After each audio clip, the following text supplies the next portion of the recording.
గురుగారు, సింహరాశి వారికి ఈ వారం ఎలా ఉంది? సింహరాశి వారికి దివ్యమైన కాలం నడుస్తోంది. 4 గ్రహాలు యోగిస్తున్నాయి.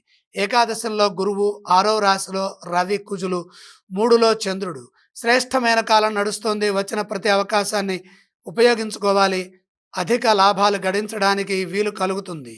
శుభకాలం గోచరిస్తోంది కాబట్టి ఉద్యోగంలో, వ్యాపారంలో, వృత్తిలో మేలు జరుగుతుంది.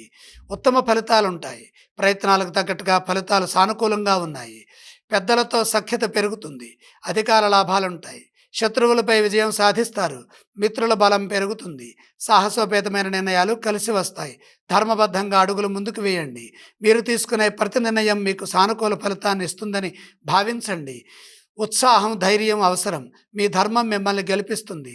ఆర్థిక నష్టాలు రాకుండా జాగ్రత్తగా ఆర్థిక పొదుపుని పాటించండి.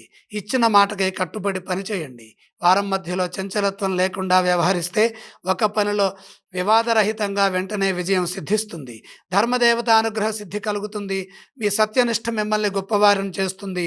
మీ సంస్కారం నలుగురికి ఆదర్శవంతమవుతుంది. ప్రతిభతో ముందుకు సాగుతారు. ప్రతి పనిలోనూ విజయం ఉంటుంది. ఏకాదశ గురుగ్రహ బలం శుభాన్ని ప్రసాదిస్తుంది. సింహరాశి వారు ఏ స్తోత్రాలను పఠించాలి?